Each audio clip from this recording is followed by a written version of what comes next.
Hello friends, welcome to my channel. हमने last video में non specific muscarinic receptor blocker के बारे में स्टार्ट किया था, जिसमें मैंने उसमें दो ड्रग्स के बारे में आपको बताया था। पहला एट्रोपिन और दूसरा हायोसिन। एट्रोपिन के बारे में हम लोग लास्ट वीडियो में डिटेल में बात कर चुके हैं। आज हम हायोसिन के बारे में बात करने वाले हैं।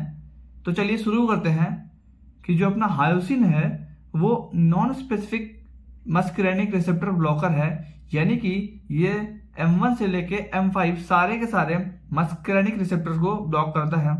जो हायोसिन है वो एल्कलॉइड नेचर का होता है। तो जब ये एल्कलॉइड नेचर की होने की वजह से लिपिड सॉल्युबल है, और लिपिड सॉल्युबल जो ड्रग्स होते हैं वो हमारे ब्लड ब्रेन बैरियर को क्रॉस कर लेते हैं। तो जब भी कोई ड्रग ब्लड ब्रेन बैरियर को क्रॉस करेगा तो उसके इफेक्ट सीएनएस में शो होंगे। तो जो अपना हायोसिन है वो अपना सीएनएस में इफेक्ट शो करता है। जो भी ड्रग लिपिड सॉल्युबल होते हैं उनका मेटाबॉलिज्म लिवर में होता है, ये हम काफी वीडियोस में बात कर चुके हैं। और जो ड्रग लिपिड इनसॉल्युबल होते हैं उनका मेटाबॉलिज्म मेनली किडनी में होता है। और एल्कलॉइड नेचर यानी कि बेसिक नेचर की होने की वजह से जब हायोसिन ब्लड में प्रेजेंट होगा तो उसमें वो बाइंड करेगा अल्फा 1 एसिड ग्लाइकोप्रोटीन के साथ, यानी कि बेसिक नेचर का है तो ये एसिडिक नेचर वाली प्रोटीन से बाइंड करके जाएगा। तो आइए देखते हैं इंडिकेशंस क्या क्या है हायोसिन के। हायोसिन को हम पहले ही बता चुके हैं कि लो डोज में दें या फिर हाई डोज में दें, वो हमारे सीएनएस के एक्शन को इनहिबिट करता है, यानी कि इसका सीएनएस पे इनहिबिटरी एक्शन है। हायोसिन जो है वो वेस्टिब्यूल से ब्रेन को जाने वाले सिग्नल्स को रोकता है, जिससे मोशन सिकनेस, एयर सिकनेस या सी सिकनेस के ट्रीटमेंट में हेल्प मिलती है। अब देखते हैं कैसे।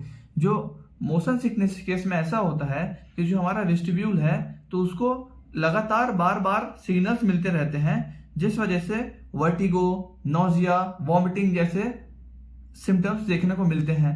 वेस्टिब्यूल है क्या, पहले उसकी बात कर लें। अगर तो वेस्टिब्यूल जो हमारे ईयर का पार्ट है, जो कि हमारे rotational motion, linear motion, head position, इन सब को डिटेक्ट करता है। और उस डिटेक्शन को जो ये डिटेक्ट किया है उसको ब्रेन को ट्रांसमिट करता है in form of signals.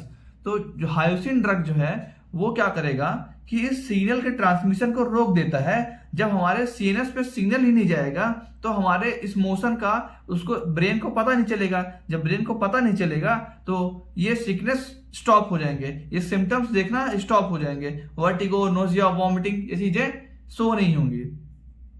Hyoscine को देते कैसे हैं? हायोसिन जो है वो जर्नी के 30 से 45 मिनट्स पहले दे देते हैं पेशेंट को। ये हायोसिन ड्रग उन पेशेंट को मेनली देते हैं जिनको मोशन सिकनेस के चांसेस ज्यादा होते हैं। तो वो पेशेंट्स क्या करते हैं कि अपने जर्नी के थोड़ा टाइम पहले हायोसिन ड्रग को ले लेते हैं। अब इसके दो फॉर्म है, एक टैबलेट के फॉर्म में, दूसरा स्किन पैचेस के फॉर्म में। तो जब किसी भी इंडिविजुअल को शॉर्ट जर्नी करनी होती है जो कि 6 से 8 घंटे की होती है, तो उस केस में मोशन सिकनेस से बचने के लिए वो टैबलेट के फॉर्म में ले सकते हैं। लेकिन अगर किसी को लॉन्ग जर्नी करनी है तो उस केस में क्या होगा कि स्किन पैचेस के फॉर्म में लोग हायोसिन को देंगे। और लोकेशन क्या होगी स्किन पैचेस की, जो हमारा ईयर पिन है उसके पीछे देते हैं। अब बात करते हैं हायोसिन को जब हाई डोज में देते हैं तो क्या होता है। तो हायोसिन को हाई डोज में देंगे तो वो भी सीएनएस के एक्शन को इनहिबिट करेगा। जो हमारे सीएनएस के हाई सेंटर्स हैं उनको ब्लॉक करेगा, उनको इनहिबिट करेगा, जिससे क्या होगा, एक ट्यूबलाइट स्टेट आ सकती है। इस ट्यूबलाइट स्टेट क्या होती है? State of unawareness. जब बॉडी को कुछ पता नहीं होता कि उसके सराउंडिंग में क्या चल रहा है, वो होती है स्टेट ऑफ अनअवेयरनेस या फिर ट्यूबलाइट स्टेट। तो जब हम लोग हायोसिन को हाई डोज में देंगे तो उस केस में ट्यूबलाइट स्टेट देखने को मिलेगी। और हायोसिन का यूज किया जाता है नार्को टेस्ट के अंदर। जो नार्को टेस्ट होता है वो ट्रुथ निकलवाने के लिए टेस्ट होता है। इसमें जो इंडिविजुअल है उसको हायोसिन हाई डोज में देते हैं, जिससे उसका सीएनएस सेंटर जो है, हाई सेंटर सीएनएस के इनहिबिट हो जाते हैं। और जो उसको अपने आसपास के सराउंडिंग का कोई नॉलेज नहीं होता और उससे जो सवाल पूछे जाते हैं वो बस केवल उनके कमांड्स को रिप्लाई करता है।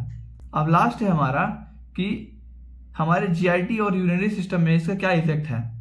तो जैसा कि हम जानते हैं कि जो हायोसिन है एक प्रकार का एंटी कोलिनर्जिक ड्रग है, यानी कि ये पेरिस्टाल्सिस को रोकेगा, ये कॉन्ट्रैक्शन को रोकेगा। तो ये हमारे जीआईटी के वॉल्स को और यूरिनरी सिस्टम के वॉल्स को रिलैक्स करता है, जिससे हमसे ये क्लोकी पेन और एब्डोमिनल पेन से हमें रिलीफ देता है। क्लर्की पेन क्या होता है? क्लर्की पेन जो है हमारा इंटेस्टाइनल एरिया का पेन है, और एब्डोमिनल पेन जो हम जानते ही हैं, ये इसको इनहिबिट करता है क्योंकि पेरिस्टाल्सिस कम कर देगा, जिससे पेन्स का जो है तो फीलिंग कम होगी। ये स्पाज्मोलिटिक एक्शन शो करता है जिसपे जो कॉन्ट्रैक्शन है वो ब्लॉक हो जाता है। जब कॉन्ट्रैक्शन ब्लॉक हुआ तो पेन फील नहीं हुआ। आज की वीडियो के लिए इतना ही। नेक्स्ट वीडियो के लिए हमारे चैनल को सब्सक्राइब करें, और वीडियो पसंद आई हो तो वीडियो को लाइक करें। Thank you.